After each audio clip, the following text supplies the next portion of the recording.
Hai, Assalamualaikum. Nama saya Nadira binti Mak Saleh, nombor metrik A21B2684. Okey, sekarang saya ingin membentangkan tentang syarikat Zik Bakery and Cake berdasarkan latihan industri yang saya telah lakukan di syarikat tersebut.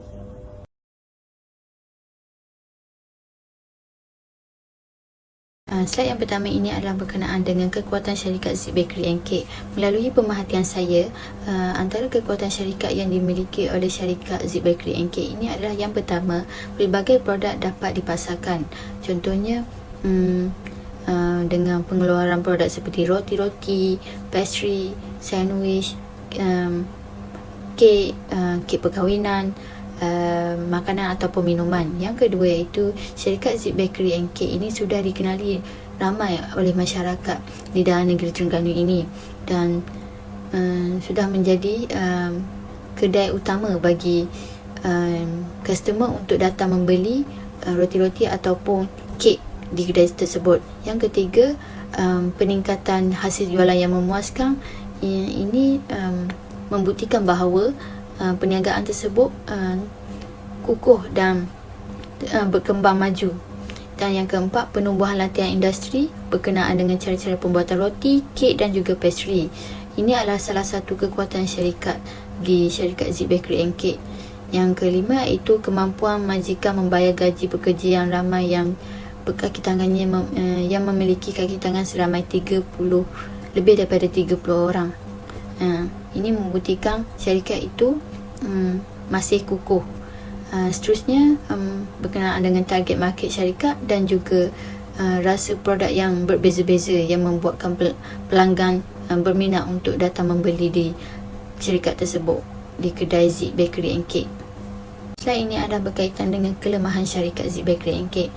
Apa yang saya dapat lihat dengan menyertai latihan industri di Zik Bakery and Cake ini adalah yang pertama, pengeluaran produk yang banyak tetapi jumlah pekerja yang sedikit.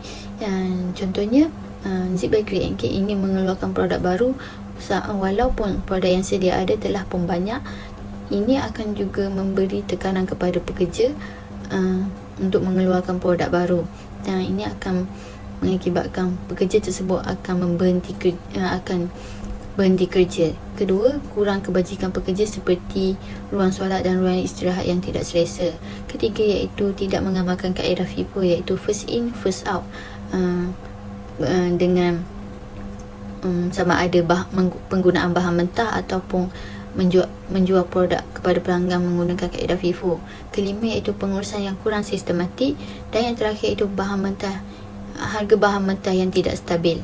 Okay, slide yang seterusnya adalah berkaitan dengan faktor-faktor luaran syarikat Zik Bakery and Cake untuk dalam mencapai misi dan matlamat syarikat Zik Bakery and Cake. Berdasarkan pemerhatian saya, beberapa peluang syarikat Zik Bakery and Cake yang saya dapat beri iaitu peluang yang dimiliki oleh syarikat tersebut mempunyai permintaan produk yang sangat tinggi dan produknya sudah dikenali ramai. Dengan peluang yang mereka ada ini, mereka dapat mengembangkan lagi perniagaan mereka. Yang kedua, produk yang boleh dikomersialkan di dalam negeri maupun di luar negeri. Dan yang ketiga, mereka dapat mengeluarkan pelbagai jenis produk di dalam kedainya. Contohnya, menyumbang idea pekerjanya dapat menyumbangkan idea-idea untuk menghasilkan produk baru untuk mengikut dari semasa ke semasa. Dan yang terakhir, mereka dapat mempromosikan produk jualan mereka di dalam laman sosial secara online. Kerana pada zaman kini perniagaan secara online sangat laju dan sangat terkenal. Itu adalah sumber utama yang untuk mempromosikan, untuk memperkenalkan lagi perniagaan sedia ada. Slide ini membentangkan tentang ancaman kepada syarikat Zik Bakery and Cake.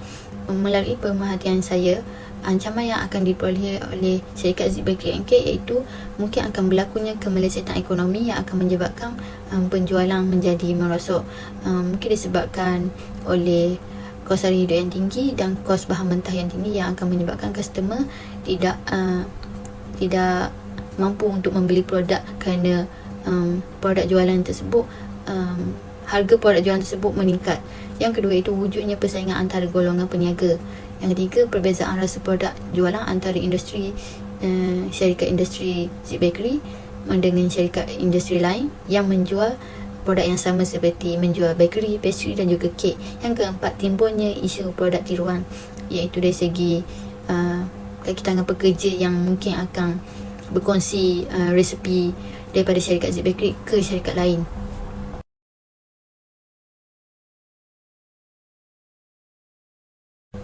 Okey, slide ini membentangkan tentang pelan operasi iaitu strategi perkhidmatan.